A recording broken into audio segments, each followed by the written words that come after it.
पहले तो एक किस्सा बता दूं that someone I know had a very positive thinking. इस फिलॉसफी का क्या असर होता है वो ऐसे बताऊं कि वो गए थे खाटू श्याम जी दर्शन करने, and he had a wad of notes in his pocket, back pocket. तो वहाँ भीड़ भाड़ में किसी ने पॉकेट मार ली तो 10,000 रुपये गुम हो गए. तो बाकी लोगों ने ऐसे मतलब सहानुभूति दिखानी शुरू की कि भाई आपके रुपए चोरी हो गए. बोले नहीं नहीं, चोरी नहीं हुए, मैं भगवान से कुछ बड़ा मांग रहा था, बहुत बड़ा. पीछे वाले ने शायद इतना ही मांगा होगा, तो भगवान ने पहले उसकी पूरी कर दी, मेरी बात न करेगी. तो that is a way of looking at things. Again जैसा मैम ने कहा उस हिसाब से life philosophy is not something that which we are born with or which is passed from generation to generation.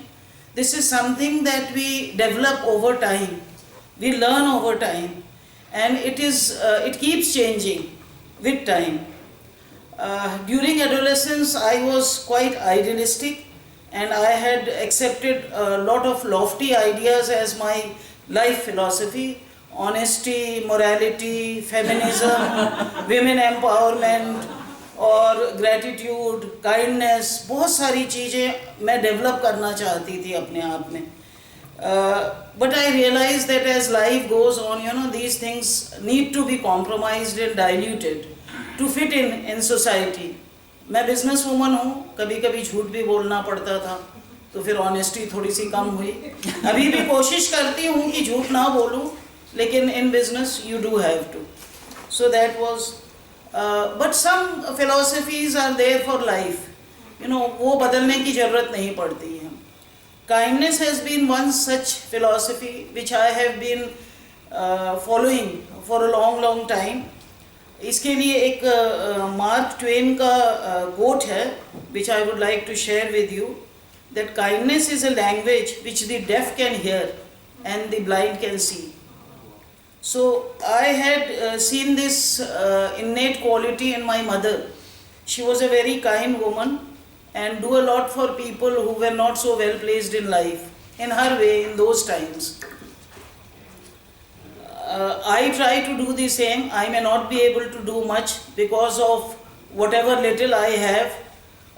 If I had more, probably I could be sharing more with people. But helping one person is enough, I think.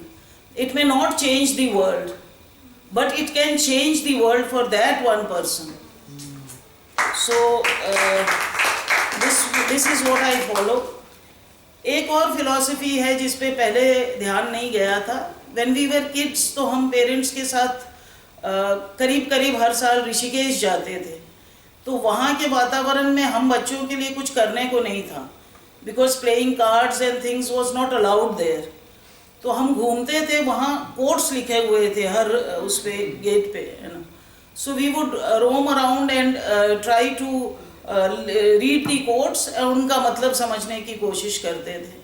तो उस वक्त एक शेर था वहाँ लिखा हुआ जो मुझे बहुत ज़्यादा पसंद था. It says दिल दे तो इस मिजाज का परवरदिगार दे, जो रंज की घड़ी भी खुशी से गुजार दे. So this came in very handy, you know, later on in life when there were troubles, there were things going wrong with life. तो ये एक चीज़ है जो हमेशा हिम्मत बनाए रखती थी. रंज I would like to share with you is grief, distress, sorrow, troubles, and a lot of things, you know, which are not good in your life.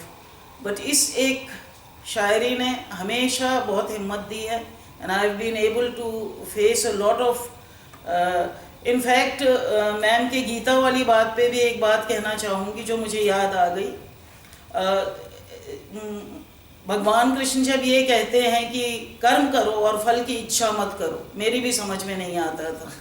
But you know, my son was good in studies, but he always wanted to stand to top the class, you know. So that got him in trouble and he went into depression. तब मुझे समझ में आया कि फल की इच्छा क्यों नहीं करनी चाहिए। अब मैं उसे उस समय से ही समझाती रहती हूँ कि कर्म किए जाओ, फल की इच्छा मत करो। So these things are life rules which we should try and ingrain in ourselves. Thank you very much, Gurudev.